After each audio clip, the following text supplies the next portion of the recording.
Planning करते हैं कि भैया शिवाजी महाराज का ये जो विचारधारा का कॉन्स्टिट्यूशन है उसे खत्म कैसे किया जाए। हिंदुस्तान की संस्थाओं पर आक्रमण करते हैं, लोगों को डराते हैं। अभी आप राहुल गांधी को सुन रहे थे। राहुल गांधी जिस तरह से मोदी सरकार पर जमकर हमला बोले महाराष्ट्र में, 5 अक्टूबर को महाराष्ट्र पहुंचे हुए थे आपके राहुल गांधी। तो वहीं राहुल गांधी का कहना था कि दो विचारधाराओं के बीच में लड़ाई है। एक जो विचारधारा है वो संविधान को ख़त्म करना चाहता है, तो वहीं एक जो विचारधारा है वो संविधान का रक्षा करना चाहता है। आइए पूरी खबर भी समझाएंगे और राहुल गांधी का बयान भी सुनाएंगे। वीडियो को अंत तक देखिएगा तभी समझ में आएगा।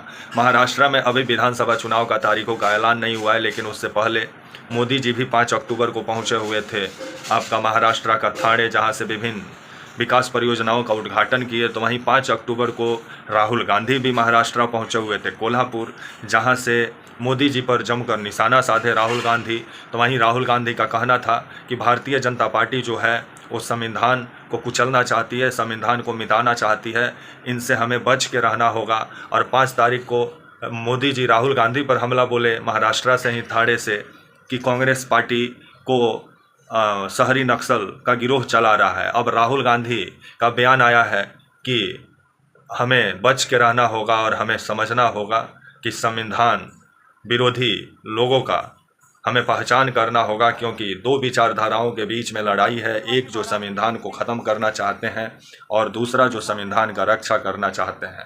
तो वहीं बीजेपी पर जमकर निशाना साधे राहुल गांधी आपका कोल्हापुर से महाराष्ट्र का। क्या बोले आइए सुनते हैं, फिर आगे बात करेंगे। अब हिंदुस्तान में दो विचारधाराओं की लड़ाई, एक विचारधारा जो इसकी रक्षा करती है, समानता की बात करती है, एकता की बात करती है, और वो शिवाजी महाराज की विचारधारा है। और दूसरी विचारधारा जो कॉन्स्टिट्यूशन को, संविधान को खत्म करने में लगी हुई है। सुबह उठते हैं और प्लानिंग करते हैं कि भैया शिवाजी महाराज का जो विचारधारा का कॉन्स्टिट्यूशन है उसे खत्म कैसे किया जाए।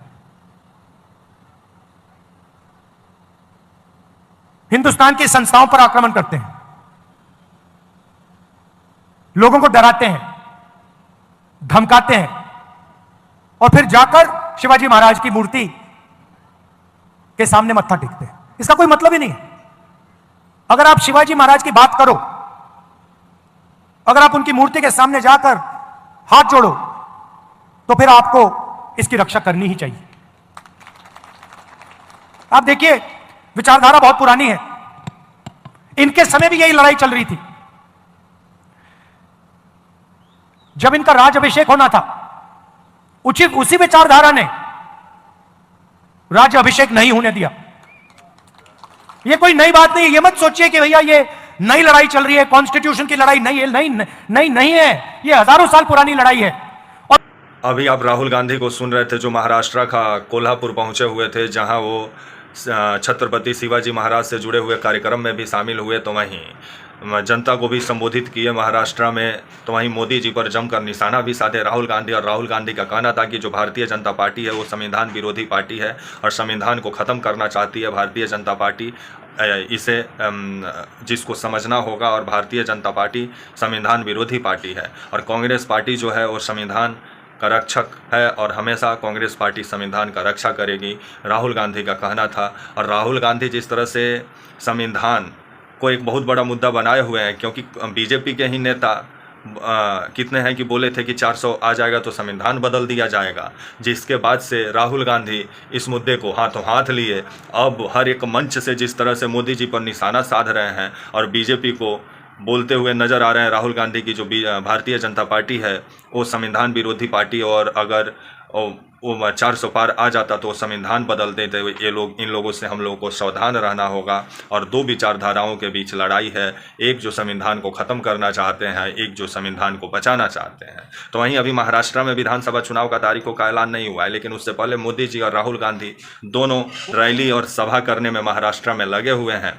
तो वहीं बीजेपी का खेल इस बार महाराष्ट्र में गड़बड़ हो सकता है। तो वहीं राहुल गांधी जिस तरह से महाराष्ट्र में जातीय आरक्षण और संविधान का मुद्दा को उठा रहे हैं, तो आने वाले समय में देखा जाए महाराष्ट्र की जनता किसको पसंद करती है, राहुल गांधी को या शिवाजी- मोदी जी को। तब तक के लिए आप मुझे इजाज़त दीजिए और आप हमारे channel walk for India news को प्लीज़ लाइक और सब्सक्राइब और शेयर करना ना भूलें। तब तक के लिए नमस्कार, जय हिंद, वंदे मातरम।